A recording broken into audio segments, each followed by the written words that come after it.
ዛሬ ምን ልንል የመጣ ነው? ሎዶስ ፊኔቶስ ዳሌ ቫሌ አብይ አህመድ ለማለት ነው የመጣ ነው። ቻው ቻው አብይ አህመድ ስርዓት አውቅቷል ነው እያልን ያለ ነው። ያንተ ዘመን አውቅቷል። አማራ ግን በጣም ጠንካራ ህዝብ ነው። በጣም በጣም በጣም ጠንካራና ትልቅ ህዝብ ነው በእውነቱ። ለምን ትግራይም አማራም ኤርትራም ደግመዋለሁ ጽምዶ ይበሉት ምናምን ይበሉት የፈለገውን ይበሉት ስለ ሰንደቅ ዓላማ ምን ያውቁ ነበርና ነው አሁን ሰንደቅ ዓላማ ላይ ነው ወይ እኛን አይወክል የኛን ባህል አያመለክትም የሚሉት?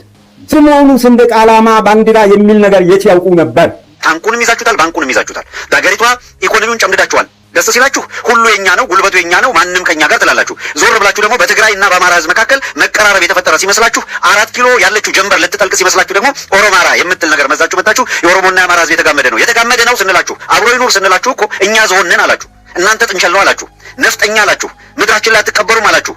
ክንድ ሲበረታ አንድ እኩል ካልሆነ የአንድ ሀገር ችሎቱ ክንድ ላይ ብቻ ነው ያለው መድኃኒቱ ብሎ አማራ ሲደራጅ አማራ አቅም ሲፈጥር አማራ ሲነሳ እንደማትመለሱት ሲገባችሁ ደግሞ ኦሮማራ የምትለዋን አጀንዳ ከባችሁ መዛችሁ መጣችሁ። በተቃዋሚ ስም በዚህ በኩል በገዢ ስም በዚያ በኩል ብትራወጡ ከዚህ በኋላ በማንም አፈቀላጤ በኩል ጋለባችሁ ብትመጡ የአማራን ህዝብ ልቦና ገዝታችሁ ዳግመኛ ልታሞኙ የምትችሉበት መስመር አክትሟል። አንድ እኩል ካልሆነ የአንድ ሀገር ችሎቱ ክንድ ላይ ብቻ ነው ያለው መድኃኒቱ። በፍጹም አትሞክሩት። ዛሬ ምን ልንል የመጣ ነው? ሎዶስ ፊኔቶስ ዳሌ ቫሌ አብይ አህመድ ለማለት ነው የመጣ ነው። ቻው ቻው አብይ አህመድ ስርዓት አውቅቷል ነው እያልን ያለ ነው። ሳትናገር ምን እንደምትናገር የሚያውቅ ትውልድ ተነስቷል። ስለዚህ ጊዜያችንንም አታባክን፣ የሀገሪቱንም ወጣት አትብላ፣ የሀገሪቱንም የትውልዱንም ጊዜና የትውልዱንም ተስፋ ለማጨናገፍ ጥረት አታድርግ። ያንተ ዘመን አብቅቷል። እናስታውስህ እንዴ ኦዴዶች እናስታውሳችሁ፣ አብይ አህመድ እናስታውስህ እንዴ እንዴት ወደ ትግል እንደተገባ በዚህ ምድር ላይ ከምንም እንደው ሰይጣንም ቢሆን ከማንም ጋር ታግለን ይህንን ህዝባችንን ከመከራ እናወጣለን ስትሳለቁ በፊት ሲነግርህ የነበረውን ሰው እናስታውስህ እንዴ። ከዚህ በኋላ አማራውን ለመከፋፈልና እርስ በርስ ለማጣላት ጎበዝ ጎርጎራን ስንሰራ ጎጃም ተቃወመን እኮ ነው ያለው አብይ አህመድ። ጎርጎራን እንዳንሰራ ለምን ይሰራል ብለው እምቢ ስላሉ ባህር ዳር ላይ ተመሳሳዩ ይሰራላቸው አለን አለ። አየው ጎጃምና ጎንደር ሊያዋጋው ማለት ነው። ትግራይም አማራም ኤርትራም ደግመዋለሁ ጽምዶ ይበሉት ምናምን ይበሉት የፈለገውን ይበሉት የራሳቸውን ከእርስ በርስ ጦርነት ጠብቀው በመሃል አለ የሚሉትን ችግር በንግግር በውይይት በድርድር የሚፈቱበት እድል ካለ ያንን አሟጠው መጠቀም አለባቸው። የአማራ ህዝብ ላይ ለደረሰው በደል ለደረሰው መከራ ላጋጠመው የአማራ ህዝብ ላለፈበት ፈተና የአማራን ህዝብ ትግል የሚወክሉ አካላት ላለፈው ፍትህ ተገቢውን ካሳ ከመጠየቅ በዘለለ መጻኢውን ጊዜ ከትግራይም ከኤርትራም ጋር በጦርነት እንዳይበየን ጥረት ማድረግ አለባቸው። ዛሬ ጦርነቱ ተጀመረ የሚል ወሬ ሚዲያውን ተቆጣጥሮት ውሏል። ሲጀመር ጦርነቱ መቼ አቆመና? አብይ አህመድ ከመጣ ጀምሮ እኮ ሀገሪቱ ጦርነት ላይ ናት። እውነቱን እንነጋገር፣ ባለፉት 6 ዓመታት ውስጥ ሀገሬ ሰላም ናት ብለህ በልብ ሙሉነት የተናገርክበት አንድም ቀን የለም። አብይ አህመድ ቤተ መንግስት ከገባ ጀምሮ ጥይት ያልተተኮሰበት ቀን፣ እናት ልጇን ያልቀበረችበት አንድም ሰከንድ የለም። ቤተ መንግስቱ በጌጣጌጥና በፓርክ ሲያሸበርቅ፣ የኢትዮጵያ ምድር ግን በደም ታጥቧል። መሪው ስለ ውበት ይተርካል፣ ህዝቡ ግን በየጫካው ይታረዳል። ጦርነቱ ኑሯችን፣ ሞት ደግሞ የዕለት ተዕለት ዜናችን ሆኗል። ትግራይ ላይ ያሉ የፖለቲካ ብደት ውስጥ ያሉ አካላት የሰላም መንበር የመንግስት ምናምን እነከሌ ወስደውት ምናምን የሚል ጫወታ አይደለ ገዢው የሚጫወትበት መቆመሪያ ተስጡት። አብይ አህመድ ሲጫወተው ትክክል አየህ። የአብይ አህመድ ካድሬዎች ይኸውልህ ሴራውን ይዩ። የአብይ አህመድ ካድሬዎች አሁን ምን እያደረጉ ነው ያሉት? ማህበራዊ ሚዲያ ላይ ምን እየሰሩ ነው ያሉት? አይታችሁ ከሆነ የምታስተውሉ ፖለቲካውን የምትረዱ ከሆነ ምንድነው የጀመሩት ካምፔን? ህወሓት አገው ብላ አደራጅታ ምናምን ገለመሌ ከዛ ይኸውልህ አማራውን ልትበታተን መጣች። አብይ አህመድ ላሊበላ ሄዶ አክሱምን እኮ እናንተ ነው የሰራችሁት እዚህ ጋር ተጨቁናችሁ ተቀምጣችሁ ምናምን ሲላቸው አማራና ትግሬውን እያዋጋ አማራና አገው የሚል ክፍፍል እየፈጠረ አይደለም ያለው? ምን እያደረገ ነበር የነበረው? አማራ ግን በጣም ጠንካራ ህዝብ ነው። በጣም በጣም በጣም ጠንካራና ትልቅ ህዝብ ነው በእውነቱ። ለምን እንዴት አብይን እንዳሸነፈው ዛሬ አብይ በተናገራቸው ንግግሮች ውስጥ ለአማራው መልሼ ለማስረዳት እገደዳለሁ። አብይ አህመድ የጠነሰሳቸው መርዞች ሁሉ ማክሸፊያ ተሰርቶላቸው እንደከሸፉበት አማራ ላይ በራሱ አንደበት ሲናገር ዛሬ ተቀምጧል። እናምባቸው ሲገደሉ ባህር ዳር አልነበርኩኝም አሚኮን የጠራሁት አዲስ አበባ ነው ብለዋል። ነገ ጋዜጠኛውን ኢንተርቪው ያደርጋል አብይ አህመድ ወይንም ያ ጋዜጠኛ ካለ መጥቶ ያንን ቃለ መጠይቅ ሲሰጥ እኔ ነበርኩ ብሎ ምስክር ሆኖ አንድ ሰው እንዲቀርብ ሊያደርግ እንደሚችል ገምታለሁ። ይኸውልህ ተንቤንን አገው ብሎታል አብይ አህመድ። እማናቅ እንዳይመስላችሁ ወዴዶች፣ ተንቤን አገው ነው ብሎ ነው። ለትግሬ እርስ በራስ አትባላ ካልኩሌት ያደረጉት የዋግ ምራድ ይዞ እናንተ የምትሞጫረቁት የትም የሌለ ስካር አለማመላሽ ምናምን የምትሉትን ተረተውት የአብይ አህመድ ካልኩሌሽን አማራውን ሲበታትን ትግራይ ከናካቴው ምንም እንዳይኖራት የሚያደርግ ነው። ይኸውልህ አድዋውን የሆነ ጌታቸው ረዳ ውጅራት ምናምን ጅራት የሚሉልህ ምኑን ነው ታዲያ? እንዲህ ሊበታትን ለመጣ አትመች ነው እያልን ያለ ነው። ሴ ኖ ለጦርነት እንዲበሉ አንዋጋም። ሴኖት ዋር ነው ደጋግመን እያልን ያለ ነው። አንዋጋም በሉ፣ አንገባም እዚህ ውስጥ በሉ። ይህንን አጥኑ። ከዚያስ በዘላቂነት የአገሪቷ ችግር ሊፈታ የሚችልበትን መንገድ ካልመረጣችሁ ሊያጠፋችሁ እየበጣ ነው። አንድም ራስ ወታደር ያሰፍንባል፣ ሁለትም እርስ በርስ ያዋጋል። ተመልከት።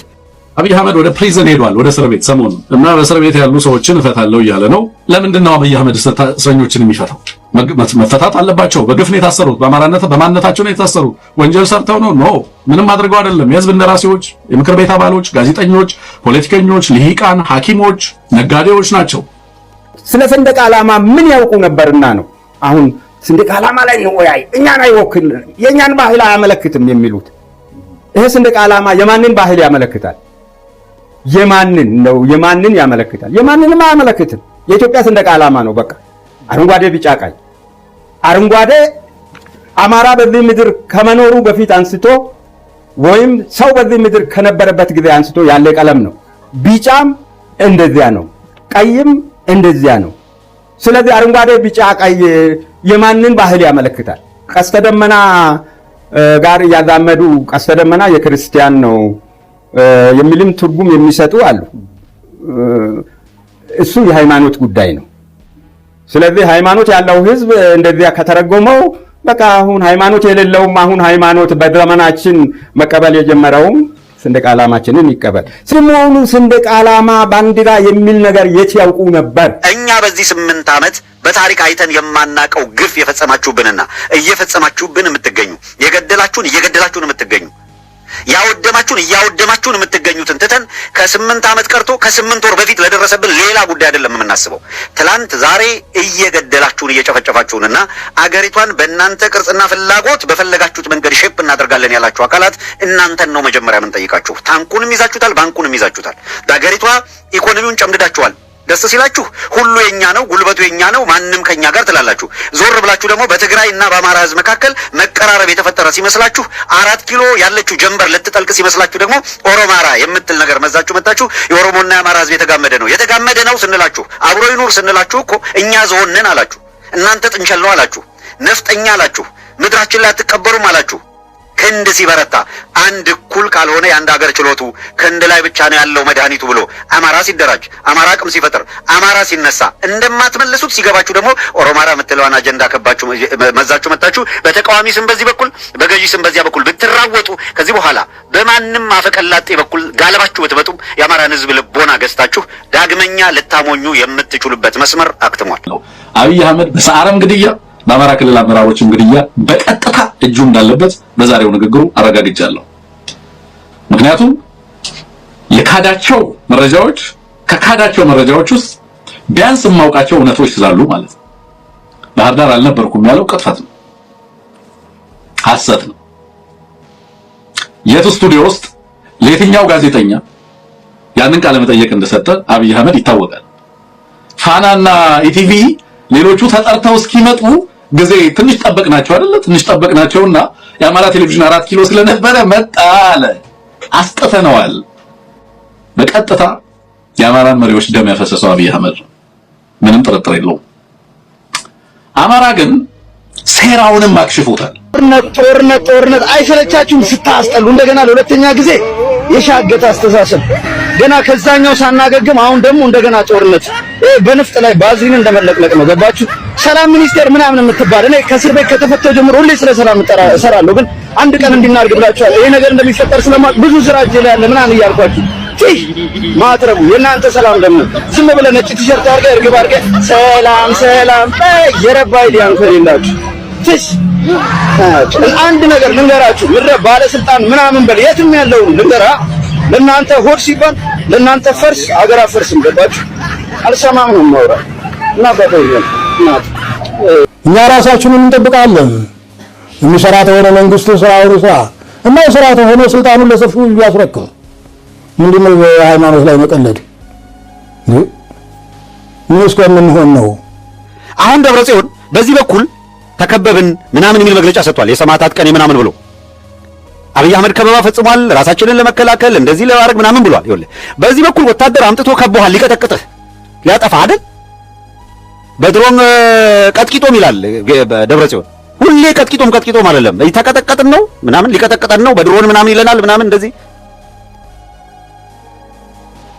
እንዴት አንድ ዱርዬ ለእናንተ ወታደሮች ማራገቢያ ለሚስቶቻችሁ ሲሸጥ የነበረ አንድ ተራ የሳሞራ ሬዲዮ ሲያሸክሙ የነበረ ሰውዬ እንዴት የኢትዮጵያ ፈላጭ ቆራጭ ሆኖ መጣ ብለህ የራስህን ድክመት ማየት፣ ያስቀመጣችሁት ፖሊሲ፣ የሰራችሁት ያመጣችሁት ህገ መንግስት፣ የሰራችሁት የፌዴራል መዋቅር የተካሄደ ህዝብ ሰሜን ኢትዮጵያን በአጠቃላይ ጭዳ ያደረገ ነው። ሞታችንን የደገሰ ነው። ይሄንን ተውን ነው እያልን ያለ ነው። የፈለጋችሁትን መልምሉ፣ የፈለጋችሁትን አፈቀላጤ ያዘጋጁ፣ ግን አይቻልም። ከፋኖ ያስከዳችሁትን አካል 24 ሰዓት አስለፍልፉት።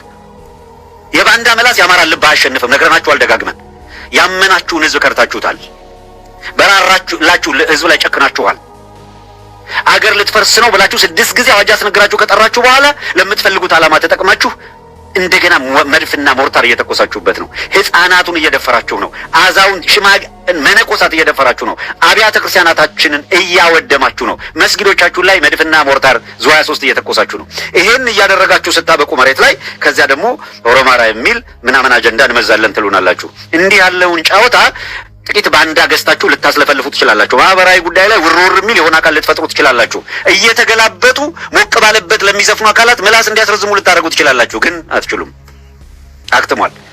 ከዚህ በኋላ በአማራ ህዝብ ትከሻ ላይ ጋልቦ መሄድ የሚችል ማንም አካል ፀሐይ ጀንበር ጠልቃለች።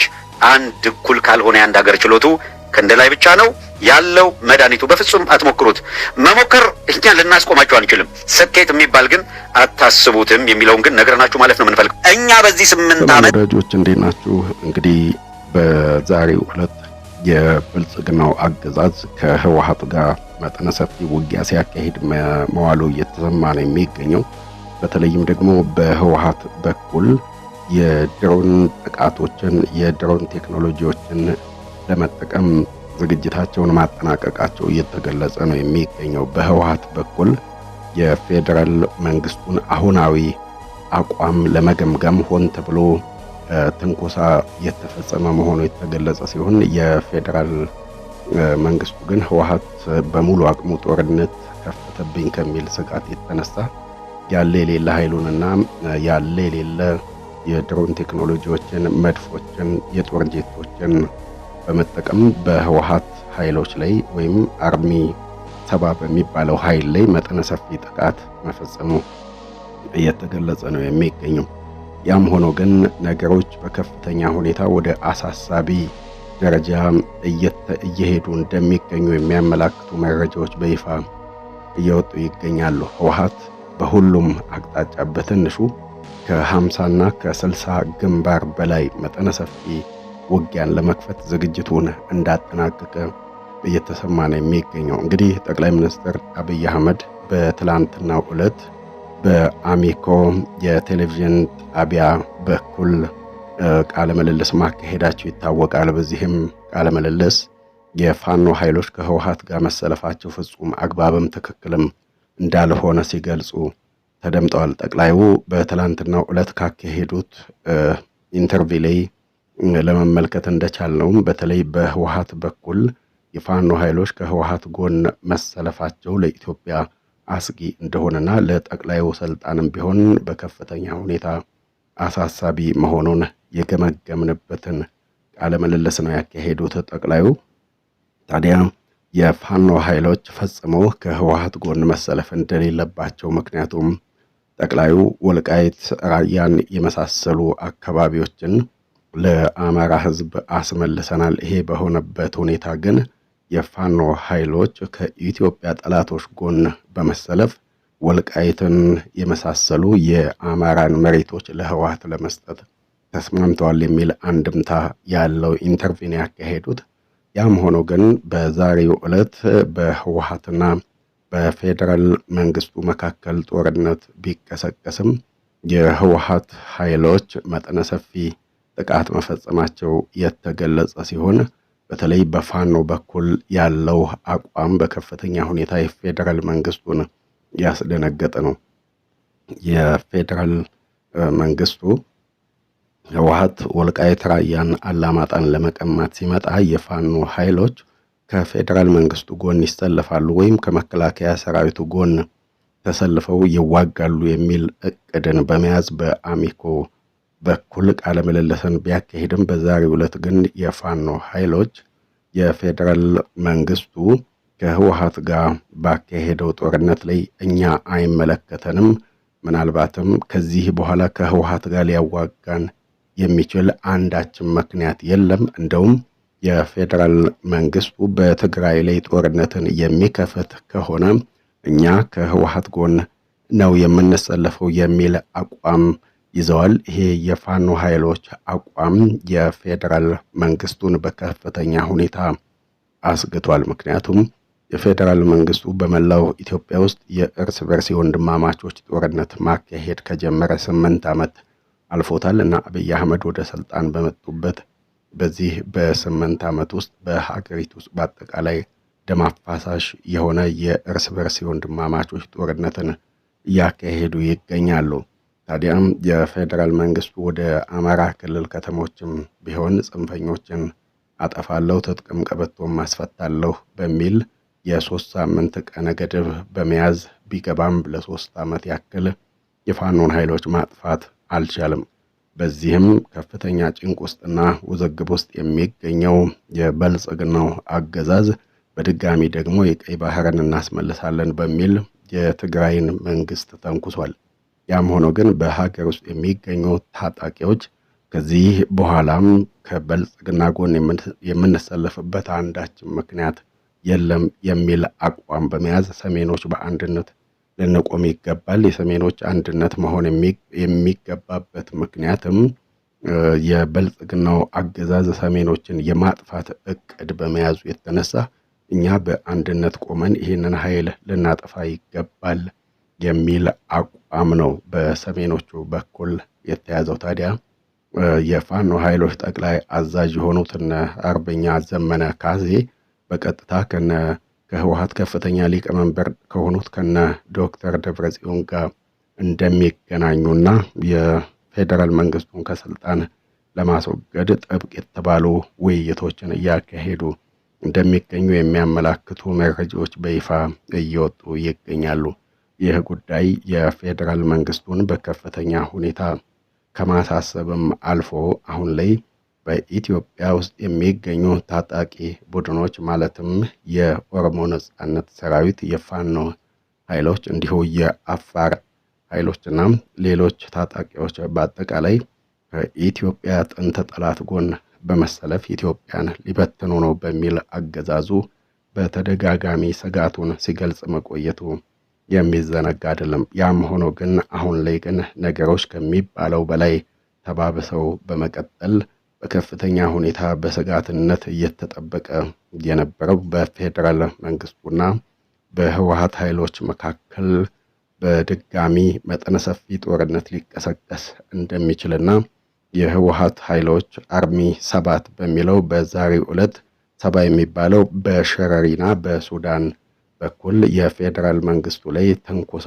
መፈጸሙንና የፌዴራል መንግስቱን አሁናዊ አቋም ለመገምገም ያለመ ትንኮሳ መፈጸሙን ተከትለው የፌዴራል መንግስቱ ጦርነት ተከፈተብኝ፣ ስልጣኔን አጣው ከሚል ስጋት የተነሳ መጠነ ሰፊ ጥቃቶችን ፈጽሟልም ሲሉ ነው ከአካባቢው የአይን እማኞች የገለጹልን። ታዲያ አሁን ላይ ነገሮች እያመላከቱ እንደሚገኙትም ከሆነ ሰሜኖች ዳግም በአንድነት ተጣምረው የሚመጡ ከሆነ የፌዴራል መንግስቱ ፈጽሞ ሊቋቋመው የማይችለውን አደገኛ አሰላለፍ ሊሆንበት ይችላል እየተባለ ነው። በዚህም የተነሳ ምናልባት አብይ አህመድ ይህንን ዓመት በስልጣን ላይ ሊቆዩ እንደሚችሉና መንበረ ስልጣናቸውን ሊነጠቁ እንደሚችሉ እነዚህ ታጣቂዎችም በቀጥታ ወደ 4 ኪሎ ቤተ መንግስት ሊገቡ ይችላሉ የሚሉ ስጋቶች በስፋት እየተነገሩ ነው የሚገኙት። ያም ሆኖ ግን የእርስ በርስ ጦርነት፣ የወንድማማቾች ጦርነት የንጹሃን ዜጎችን ግድያ አባብሷል። ንብረት እየወደመ ነው። የሲቪል ተቋማት፣ ትምህርት ቤቶች እየወደሙ ይገኛሉ። ጦርነት ለየትኛውም አካል የሚበጅ የሚጠቅም አይደለም። የፌዴራል መንግስቱ በአዲስ አበባ ከተማ የምክክር ኮሚሽን እያካሄድን ነው፣ በኢትዮጵያ ጉዳይ እየተመካከርን እንገኛለን ቢልም በሌላ አቅጣጫ ደግሞ መጠነ ሰፊ ውጊያዎችን እያካሄደ ነው የሚገኘው። በቅድሚያ ታጣቂዎች በሌሉበት ሁኔታ እየተመካከርን ነው፣ እየተወያየን ነው ብሎ ማለቱ በፍጹም ሚዛን የሚያነሳ ባይሆንም የፌዴራል መንግስቱ መደራደር የሚገባው ነፍጥ አንስተው ጫካ ገብተው ተበድለናል፣ የህልውና ስጋት አለብን፣ መብታችን ተጥሷል፣ እንዲሁ የወሰን ጥያቄዎች አሉብን በሚል ጫካ ከገቡ ኃይሎች ጋር መሆን ሲገባው እሱ ግን በአዲስ አበባ ከተማ የተወሰኑ 4,000 የሚሆኑ ሰዎችን በመሰብሰብ በኢትዮጵያ ጉዳይ እወሰናለሁ፣ ባንዲራ እቀይራለሁ፣ ህገ መንግስት አሻሽላለሁ በሚል እንግዲህ ከሰሞኑ ኢትዮጵያ እየመከረች ትገኛለች በሚባልበት በዚህ ሰዓት ሀገሪቷ ግን በከፍተኛ ሁኔታ ወደ ተባባሰ የጦርነቱ ጥንቅጥ ውስጥ እየገባች እንደምትገኝ የሚያመላክቱ መረጃዎች በይፋ እየወጡ ነው የሚገኙት። ውድ አድማጮቻችን ስለምትከታተሉን፣ ስለምታደምጡን ከልብ አመሰገንን። እንዲሁ በቀጣይ ቪዲዮቻችን ደግሞ እስከምንገናኝ ሰላም ጤና በያላችሁበት ይብዛልን ለማለት እንወዳለን። እኛ በወዲሁ ተሰናበትናችሁ። በቀጣይ ቪዲዮዎች እስከምንገናኝ ሰላም ጤና በያላችሁበት ይብዛልን። ደህና ሆኖልን